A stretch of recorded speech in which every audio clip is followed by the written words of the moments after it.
it's a real breakdown of values. And I mean, like, I think it's funny because this is a place that I've gotten more extreme is that, like, I realize, like, I think the American public education system is really destructive. And not because, like, I think it meets a number of, like, quite basic standards to sort of quote unquote educate people. But inside of it, like, there's a ton of insane propaganda that really allows for sort of a dismissal of personal agency and responsibility in a really meaningful way from the very basic construct of, like, what it is, of that, like, the government's responsible for educating people, and if they don't do it, who will? It's like, yeah, if they don't do it, who will?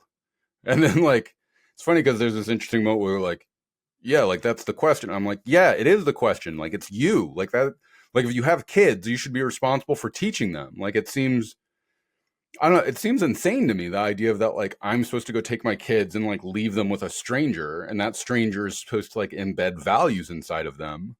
And then one day they come home and say insane stuff to me, and I'm like, where did that come from? It's like, well, yeah, like, you relegated responsibility away from yourself to, like, not educate your own kids. And it was funny because I talked with Daniel Prince about this, and he was like, because I was a little anxious about doing homeschooling with my kids and stuff. He was like, no, no. He was like, your job is to, like, keep them from being indoctrinated. Like, that's really what it is. Because he was like, I let one of my oldest go to school for a while, and he was like, I realized when she came home and was sharing some stuff that I didn't agree with, that, like, that was really problematic. He was like, furthermore, like, you'll find that giving your kids the empowerment and agency to know that they can help themselves and solve their own problems. And he was like, this doesn't mean that, like, you're not going to need to help give them direction and educate them on stuff, but more of that you really move to a model of empowerment, that you can solve things on your own, and that you can be responsible in a way that leads all the way through. Because, like, how can you really show your kids that you're going to be responsible towards and for them if you're offloading them to some place 5 days a week where they have to do a bunch of stuff that doesn't even make sense? And, like, then you start to realize, like, oh, we're actually indoctrinating our kids to do a bunch of stuff that, like, doesn't make any sense, and reinforcing that. And, like, that's really disturbing because you're like, your kid's like, why am I doing these math problems that I obviously already know and understand, that, like, when am I really going to need to use Pythagoras' theorem? Or even more importantly, when am I going to need to actively identify that? And it's like, yeah, that's, like, a pretty good point. Not to mention that, like me and my son, we've been doing a bunch of stuff. Like, he's had, like, an AI tutor that he's been using that's been kind of cool.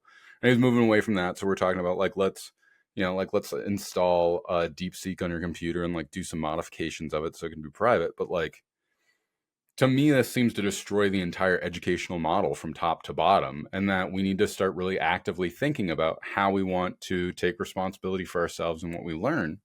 Because if not, like, it's a pretty dangerous future we go into. And so I think Bitcoiners are really good about doing that and understanding that, like, everything can actually be reasoned through, but, like, we have to connect that full line of responsibility that I think most of society does not want us to actively engage with. And I think that's why you have the classic move of, like, whoa, fascinating. Like, did you catch the game last night? And it's because, like, it's just hard stuff to think about. And again, like, I want to empathize, like, it is hard to think about. And it can be really disturbing if you don't have the tools to think about. Like, I'm going to struggle to have a good conversation with you, but, like, I do empathize. Or it takes a long time. Like I've had numerous people that, and it's funny you say about the homeschooling. We went through the same thing. Kids went to school for a couple of years, really good, private school, and like had no issues with the school. The school is amazing, but I just, what we do, like our job is very mobile, like what I do and my wife, and it's just like, wait, like why am I actually dropping you off in the morning? Then like I go home. And it just it doesn't make any sense. In in kindergarten, first grade, and you're like, it's just glorified daycare. It's like, okay, like I can't have you all day long. And it was just like, what? But we've just been trained to think like that all day. And like some of these conversations we have with people, to what you're alluding to as well, I've had many people that were, well, Brandon, I mean, I get it. Like I totally, I agree with what you're saying. Like, what do I do? And it's like, we're so like, people are so trapped on the hamster wheel. Like it's like this long process, which it does. Like, you empathize because it takes a while for all of us to get to these, whether it's a decision or it's like physically like, hey, I'm in this job. Like, I run this whole company. It's like, well, yeah, it might take a few years, it might take 5 years, but it's like, you got to start somewhere. You got to start chipping away at it. Cause that's like, how do you remove yourself from that hamster wheel? And it's everyone's answer is different. Well, that's kind of the coolest thing about like the Bitcoin epoch cycle with what happens every time that the supply is chopped in half is that like it causes for a supply shock that usually causes for a bubble that seems to align with the business cycle. And usually like, I don't know, there's just this really interesting and fascinating feature that like the 4 years it takes of people really kind of cutting their teeth on doing the work and understanding Bitcoin, but also like taking on like the quote unquote risk of what it means to like convert one's savings into Bitcoin. Like, yeah, like that should fucking freak you out. Like, you should be terrified of Bitcoin going to zero. Like all of these questions that come up are really important in the concourse of proof of work so that you can be like, there is a fundamental possibility that Bitcoin could go to zero.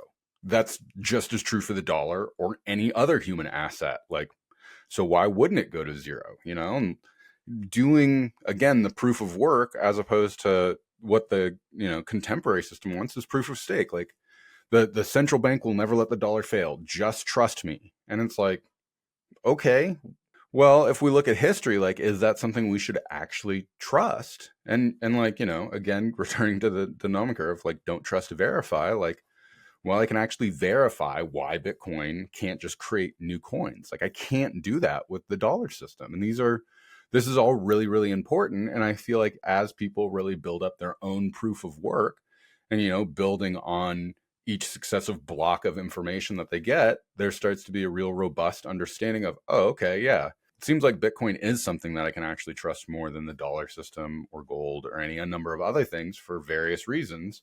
And I'm going to choose to stake my wealth in that.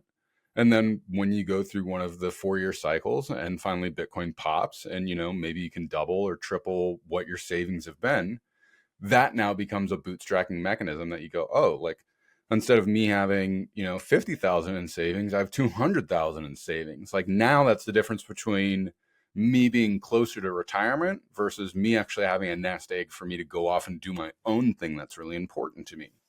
And so I find there's just this really beautiful kind of blooming that happens from people asking those questions on their own and choosing to take a risk on themselves and trusting themselves first, as opposed to taking on the authority of a system that frankly you shouldn't trust, that you're told to trust.